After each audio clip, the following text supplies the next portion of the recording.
O Ministério Público Federal do Rio de Janeiro denunciou 5 militares pela morte e ocultação de cadáver do deputado Rubens Paiva. O crime aconteceu durante a ditadura militar.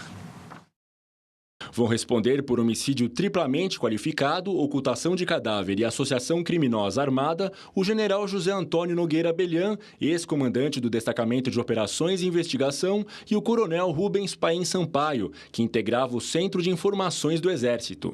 Já o coronel Raimundo Ronaldo Campos e os sargentos Jurandir e Jaci Oxendorf e Souza foram incriminados por ocultação de cadáver, fraude processual e associação criminosa armada. Entre as provas que constam na denúncia estão os documentos encontrados na casa do coronel reformado Paulo Malhães, encontrado morto no mês passado. O coronel Malhães havia dito à Comissão Estadual da Verdade que participou da ação para ocultar o corpo de Rubens Paiva. Dias depois, em depoimento à Comissão Nacional da Verdade, ele disse que tinha mentido. Rubens Paiva desapareceu em 21 de janeiro de 1971 nas dependências do DOI-CODE na zona norte do Rio. Segundo a versão oficial, ele foi resgatado por companheiros de militância, quando era transferido do Departamento de Operações e Investigação. De acordo com o Ministério Público Federal, os crimes não prescreveram nem foram perdoados pela Lei de Anistia de 1979, por se tratarem de crimes contra a humanidade. Um Estado que está ordenado para garantir a impunidade, a prescrição não pode ocorrer, porque a regra do jogo não é essa. A regra do jogo é que se um crime acontece, ele tem que ser apurado. Ayrton, é aquela história que você já havia falado aqui, né? Não prescreve esse tipo de crime. Não prescreve. São cinco militares que o Jornal da Cultura revelou semana passada. Agora mais 5. E eu acho que está funcionando alguma coisa nova nesse país, em termos de abrir espaço para investigar esses crimes que não tem nada a ver com o próprio regime militar instalado. Essa é a excrescência do regime militar. É a tortura, o desaparecimento, é o assassinato, essa coisa toda. A autoridade militar, investida por si própria no poder, tinha sua legislação especial. Se cumprisse a sua legislação, não matava, não torturava, não faziam desaparecer corpos, essa coisa toda. Mas extrapolavam. E esses que estão sendo apontados agora são a ponta do iceberg de um processo onde os verdadeiros mandantes, que são os grandes chefes militares, estão por trás. Resta observar que, há poucos dias atrás, o ministro da Defesa, há um mês atrás, revelou que os comandos militares iriam fazer as sindicâncias para apurar todas as denúncias que surgiram contra militares de suas áreas, Exército, Marinha e Aeronáutica. Até agora, eu não tenho notícia que tenham iniciado qualquer procedimento investigatório. Um dos casos mais emblemáticos da repressão do regime militar é o caso do deputado Rubens Paiva, do seu assassinato e tal. Eu acho que a apuração é fundamental, isso é importante para o país. Eu acho que o papel do jornalismo, eu estava falando um pouco antes de começar o jornal até aqui, dos jornalistas que fizeram uma série de reportagens do jornal o Globo, por exemplo, sobre essa questão, que permite, inclusive, a reabertura do caso. E agora, vamos ver se a denúncia do Ministério Público vai ser aceita ou não. Acho que esse é o primeiro ponto. Acho que o segundo é que essa discussão, nós perdemos um momento histórico de fazê-la. Claro que nunca é tarde, é verdade, né? Precisa ver até que ponto se aplica ou não a lei de anistia, um outro ponto. De 1979, nós deveríamos ter feito em 1985. Foi ali que era o momento histórico. A grande questão é que a transição, quando nós saímos do regime militar e passamos a transição para a democracia, a transição foi feita, e aí foi a providência divina que levou a isso, com a morte daquele que faria a transição, que era Tancredo Neves, e a transição acabou sendo feita pelo velho, pelo representante do antigo regime. Essas questões, com as pessoas vivas, com os arquivos presentes, com essas questões que estavam lá sendo discutidas, deveriam ter sido feitas em 1985. E os partidos, especialmente o PMDB na época, têm uma dívida histórica, e as suas lideranças históricas, grande parte delas já falecidas, né?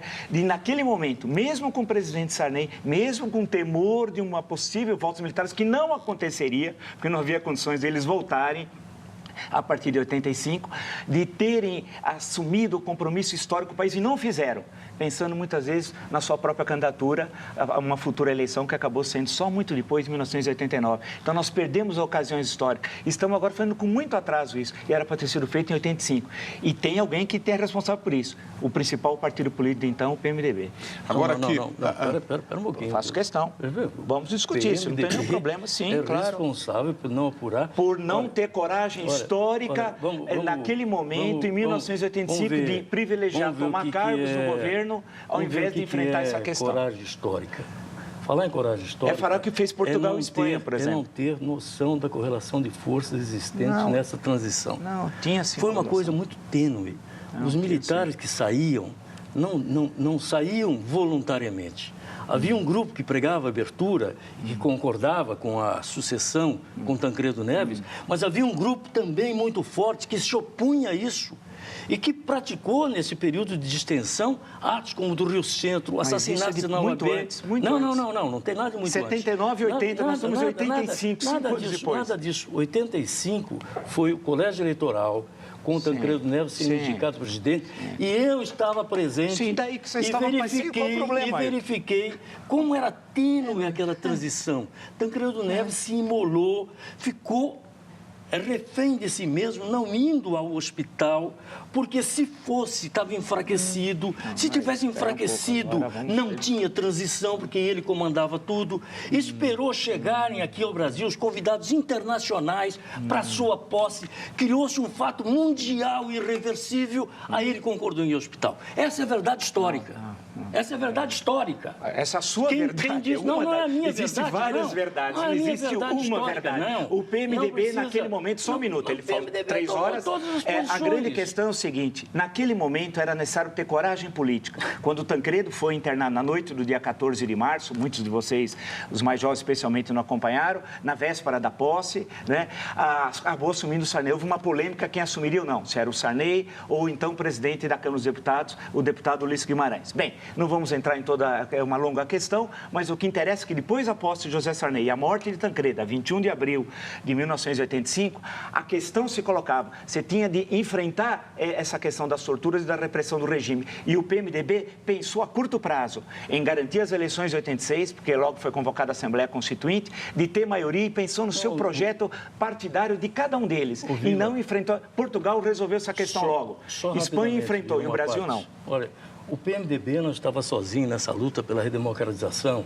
Estava ao lado da ABI, estava ao lado da OAB. Nenhuma dessas instituições nacionais se manifestou, CNBB, nesta hora, tinha condições de avançar e botar os militares corruptos e torturadores na cadeia. Não havia essa condição política para isso. Não é colocar na cadeia, abrir processo, colocar na cadeia lá na frente. A minha divergência básica lá foi o seguinte: por que não assume a presidência o presidente da Câmara, Ulisses Guimarães?